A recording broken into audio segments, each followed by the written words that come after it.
Ei você, seja muito bem-vindo, bem-vinda à aula de teatro número 9 pelas Oficinas Culturais. Nessa aula, aula número 9, eu vou trazer para vocês um pouco sobre a comédia dell'arte e essa aula vai fazer parzinho, ela vai ser um conjunto com a aula número 10.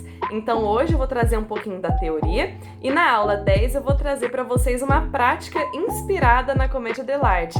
Então eu espero que você goste, vem comigo, vamos conhecer um pouquinho mais sobre essa expressão teatral que surgiu na Itália. A commedia dell'arte surgiu lá pelo século XVI, como eu falei para vocês, na Itália, e até então ela poderia ser chamada de comédia italiana, comédia all'improvviso, por causa do improviso mesmo, ou comédia das máscaras também, dependendo de cada região. Elas eram chamadas de um jeito até que se consolidou com o nome comédia dell'arte. A expressão dell'arte, né, ela vem não de arte, uau, de inspiração, mas a palavra arte, ela designa aqui ofício, ela significa comédia como profissão, como ofício. Porque nessa Idade Média, mais ou menos aí, né, existiam as artes de acordo com o próprio ofício. Então existia a arte da lã, a arte dos pedreiros, tudo de acordo aí com o ofício que era executado. Então a comédia dell'arte, ela surgiu como essa comédia por profissão, porque eram atores realmente profissionais. Ela surge de um coletivo de atores, né, um coletivo que vai improvisar, eles fazem a comédia de acordo com o improviso e tem uma cultura bem enraizada no povo, assim, né, eram atores até ambulantes que viajavam pela Europa,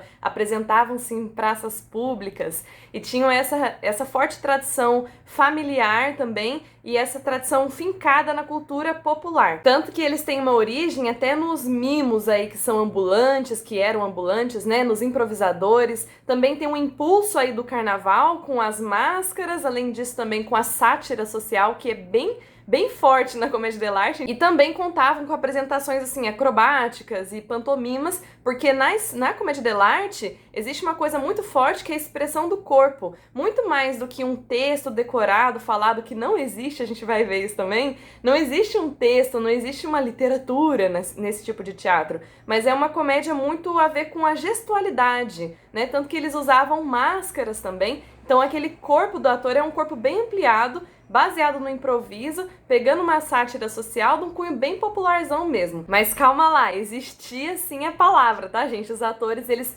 falavam, não é igual a aula 5 que a gente viu o Marcel Marceau, da pantomima, não é isso. Mas os atores, eles tinham uma pegada do corpo muito forte, a palavra existia, o negócio é o seguinte, não existia um texto que eles decoravam para interpretar uma peça, uma cena. Na verdade, como o próprio nome sugere, né, comédia all'improvviso, da comédia dell'arte, que tem essa pegada do improviso, não era um texto que eles liam para interpretar. Eles faziam de acordo com os seus personagens tipo. Então, cada ator, eles tinham um tipo a ser representado e esse tipo ele não mudava. Basicamente, o ator poderia representar o mesmo personagem a vida inteira, contanto que ele improvisasse dentro desse personagem. E aí, como que eles faziam? Cada personagem tem a sua característica, que a gente já vai falar sobre cada personagem, e eles improvisavam dentro dessas características. Dentro disso, existiam os lazzi. Lazzi é um conjunto, é como um truque na manga. É como se fossem um conjunto de jogos que já existem e que estão prontinhos para cada ator improvisar. Então, cada personagem, cada tipo vai ter o seu lazzi, um truque. Vão ter truques e jogos de cena que são fáceis de arranjar ali.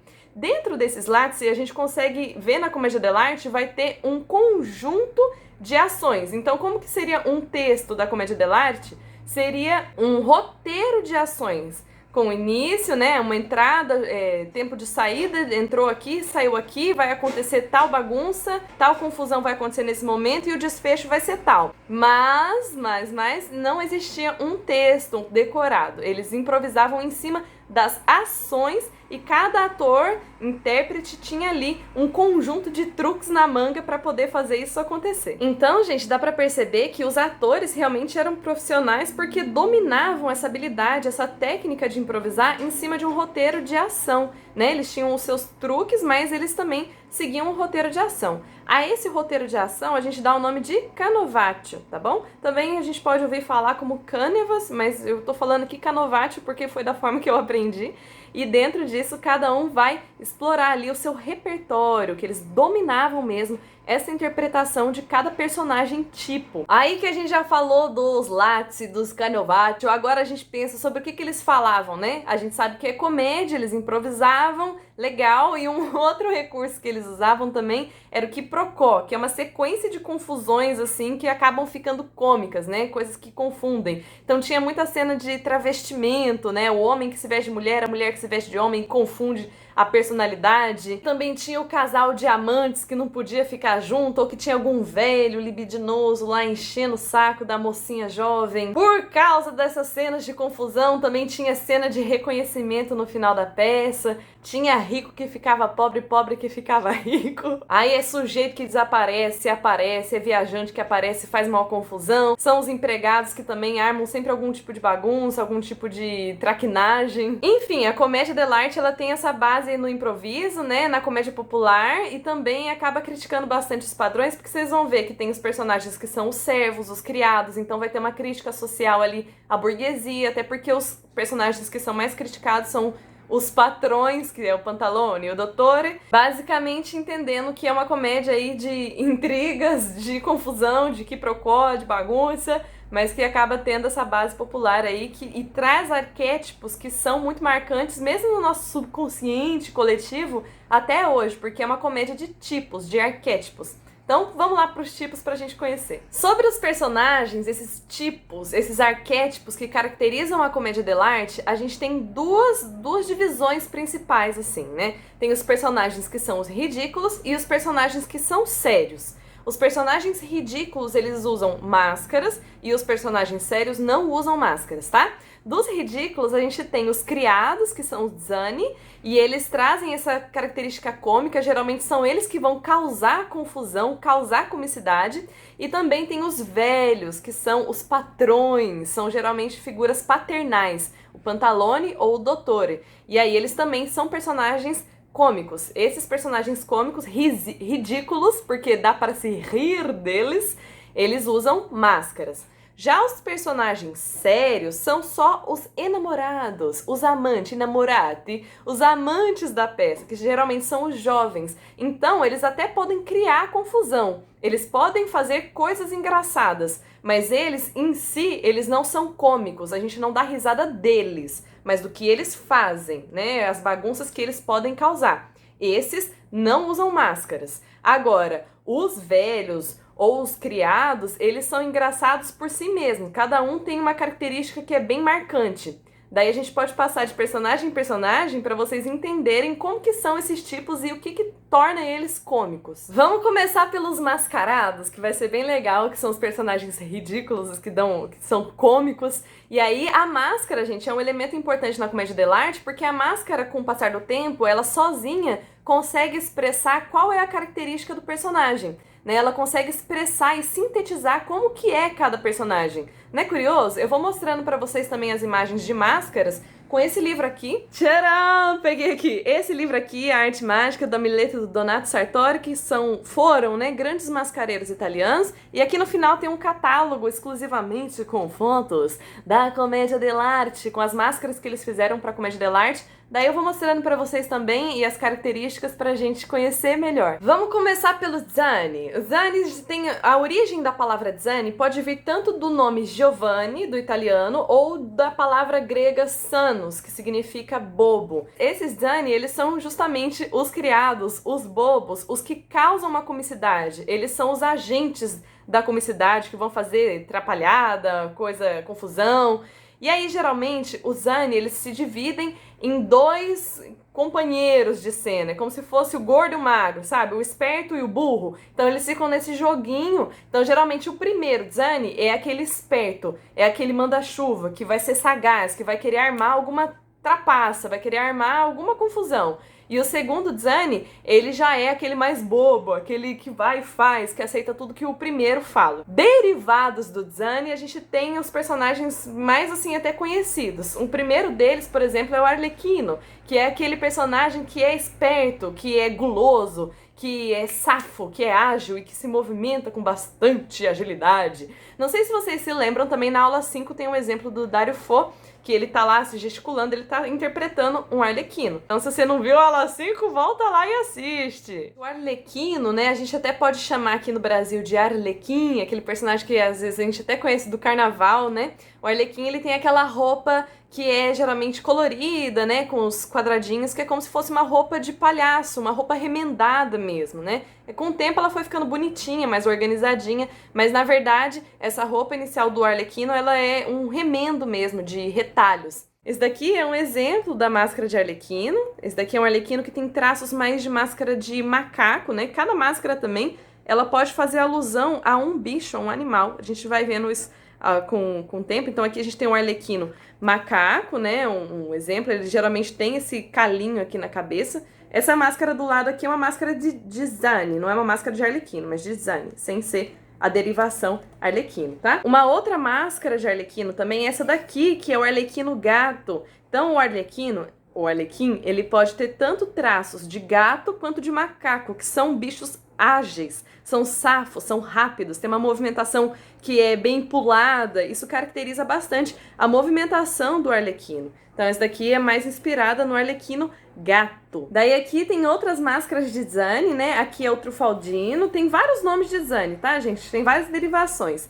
E esse daqui é o Brighella. O Brighella é geralmente um design mais trapaceiro, mais cínico, assim, mais nervoso mesmo. Tanto que geralmente, tá vendo aqui a mascarazinha dele? Geralmente nas imagens do Brighella, ele tem até uma faquinha do lado. Ele sempre é um design mais desconfiado. Ele tem uma faquinha do lado, assim, e ele é bem esperto. Tem mais um design também que eu queria mostrar pra vocês, que é o Pulcinella, que tem essa máscara aqui. Ele geralmente tem até uma corcunda. Ele tem essa corcundinha e ele é um personagem mais característico da região de Nápoles, tá? E também tem outra máscara aqui deles, ó. Essa daqui é bem característica do Pulcinella. Agora a gente passa do design dos criados para os patrões, que também fazem parte dos personagens ridículos que usam máscara. O primeiro desse tipo é o Pantalone. O Pantalone, ele é um velho avarento. Geralmente ele tá representado sempre vestido de vermelho, com uma capa preta, e ele tem uma barbicha também.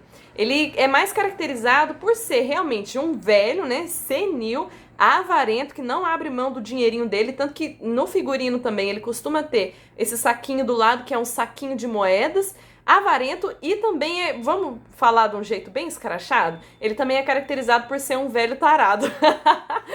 Ou num termo mais educado, a gente vai falar que ele é um velho libidinoso, mas quando eu falar libidinoso, vocês já entenderam o que eu tô querendo dizer, né? Daí das máscaras do Pantalone, a gente tem esse exemplo aqui, ó, do Sartori, né? Vocês estão vendo? Ele geralmente, gente, vai ter os traços aqui de galinha, tá? Os traços do Pantalone estão mais ligados com uma ave. Então aqui tá mais parecido com uma galinha. Vou passar que tem mais duas máscaras aqui. Aqui, ó, parece até uma corujinha, né? Mas vocês veem que tem esse traço de ave, de um pássaro. E além do Pantalone, né, ou do Pantaleão, trazendo para o português também, nós temos o Dottore, il Dottore, ou o doutor, que é geralmente representado, ele sempre está vestido todo de preto, com uma capa, como se ele fosse um erudito, um cara de academia. Então ele vai ser essa personalidade que vai ser glutão, né? Ele tem, além de ser barrigudo, sempre muito gordinho, ele também é aquele cara que é sabichão. Ele é um cara que sabe de tudo, mas meio que não sabe de nada também. Daí reside a sua comicidade, porque ele é como se fosse um cara inteligente de livros. É como uma crítica mesmo, gente, é a burguesia. Lembrando que a comédia dell'arte, ela tem essa crítica às figuras mesmo, né? Então o Pantaleão, o Pantalone, tanto quanto o Dottore, eles são esses alvos de comicidade, eles que são alvo de crítica, porque são os burgueses, né? Então o Dottore é esse cara, sabichão, glutão, que sabe muito, tem uma pançona e fala tudo com lógica, que barará, mas na verdade não necessariamente não sabe de nada, ele sempre vai falar coisas óbvias, por exemplo, o teto está em cima e é feito de cimento, e o cimento é importante, é constituído de tal, mas ele sempre vai ser esse cara que vomita palavras e palavras, até em latim, mas que não necessariamente vai ter nenhuma importância. Daí a máscara do Dottore, coloquei desse lado aqui, ela é geralmente desse formato aqui mesmo, tá, gente? Essa é a característica da máscara do Dottore, e ela não pega aqui a bochecha, tá bom? Ela é esse tipinho aqui. E o animal que caracteriza, talvez não dê pra perceber muito pela máscara, pelo menos essa daqui, mas é o porco, tá? Que vai trazer essa referência pro dottore. Também tem um tipo de personagem que não é nem Zane, nem patrão, nem namorado, mas que é cômico também, que é o capitano. O capitano, ele é geralmente, ou capitão, ele é geralmente um sujeito vindo de fora, de um outro lugar. Então ele pode ter um sotaque meio espanhol, assim, ele é na verdade até uma alusão aos oficiais espanhóis. E ele é esse cara que é muito, assim, fala que é corajoso, mas quando ele é confrontado, ele é na verdade um cara muito covarde. Então esse sujeito de fora parece, ele é falador, né? Fala sobre as suas glórias, sobre as suas conquistas, mas na verdade ele não é capitão de porcaria nenhuma. Ele é um cara de fora que tá tentando fazer a fama dele ali. Tanto que o nome dele, por exemplo, o nome de capitão, pode ser capitão espaventa, espavento, que espanta vento, ou seja, não espanta porcaria nenhuma, não mete medo em nada, né? E por fim, os enamorados, os amantes, os casais, geralmente são jovens, na verdade são os jovens, né? Não usam máscara, não são alvos de piada nenhuma, na verdade eles até são os que mais sofrem na peça, né? Porque é paixão, é desejo, é amor proibido, é aquela coisa toda. E aí eles geralmente são filhos, tá? Eles são os filhos jovens ou do Pantalone ou do Dottore, que são as figuras paternas, são as filhas e os filhos que são enamorados, que se apaixonam. E essa foi a nossa aula, nossa pincelada aí sobre essa expressão teatral da comédia dell'arte, surgiu na Itália e é tão influente até hoje em dia, né? Tanto que o estudo de máscaras costuma passar pela comédia dell'arte, que é um ótimo estudo de tipos, dos arquétipos, dos estereótipos, dos personagens e como eles se relacionam. Conta pra mim o que você achou sobre a comédia dell'arte, se você achou interessante esse tipo, se você gosta desse assunto, se você gosta, fala pra mim que eu posso trazer mais referências pra vocês. É um assunto que eu tenho muito carinho, que eu tenho muita paixão mesmo por comédia dell'arte. Se você gostou dessa aula, chegou até aqui, deixa aqui pra mim o seu like, porque isso indica que você gostou, que você desfrutou pelo menos de algum tiquinho dessa aula. Indica aqui pra mim que você desfrutou dando um like, comenta e a gente se vê também na próxima aula.